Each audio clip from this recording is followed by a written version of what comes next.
April 2026 మిథున రాశి వాళ్ళకి సాధారణంగా అనుకూలమైన కొంత మిశ్రమ ఫలితాలను అందిస్తోంది. సూర్యుడు 10వ మరియు 11వ ఇంట్ల పైన ఉన్నాడు. పురోగతి అలాగే లాభాలను పెంచుతాడు. కుజుడు అంతా మీకు ఆదర్శంగా ఉండకపోవచ్చు కానీ కర్మగృహానికి వెళ్ళిన తర్వాత శక్తిని పెంచుకుంటాడు. బుధుడు ఏప్రిల్ 11 వరకు కూడా మిశ్రమ ఫలితాలు ఇస్తాడు. తర్వాత బలహీనమైనప్పటికీ కూడా అనుకూలంగానే ఉంటాడు. మొదటి ఇంట్లో బృహస్పతి స్థిరమైనటువంటి ఫలితాలను ఇస్తాడు. శుక్రుడు నెల పొడవునా కూడా మద్దతునిస్తాడు. 11వ ఇంట్లో శని విషయాల్ని తాత్కాలికంగా ఆలస్యం చేయడం కానీ ప్రయత్నం ద్వారా మీకు పూర్తి విజయాన్ని చేకూర్చడం కానీ జరుగుతుంది. కెరీర్ పరంగా మిశ్రమమైనటువంటి ఫలితాలు ఉంటాయి.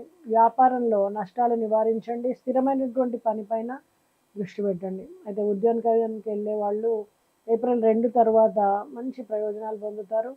విద్యార్థులు ముఖ్యంగా కళలు కానీ మీడియాలో కానీ వాళ్ళు కష్టపడి పనిచేసేటువంటి సానుకూలమైనటువంటి ఫలితాలు చూస్తారు. కుటుంబ జీవితం చిన్న చిన్న గృహ సమస్యలతో సమతుల్యంగా ఉంటుంది. బలమైనటువంటి శుక్రుడి కారణంగా ప్రేమ జీవితం సామరస్యంగా ఉంటుంది. అంతకుముందు విడిపోయిన వాళ్ళు కూడా మీకు అనుకూలంగా మారి మిమ్మల్ని కలిసేటువంటి అవకాశం ఉంది.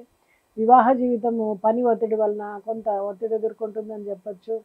ఆర్థికంగా మంచి లాభాలు, కర్మ సంబంధం, బలమైనటువంటి పొదుపు, వీటన్నిటి పరంగా ఏంటంటే లాభాలు క్రమంగా పెరుగుతాయి.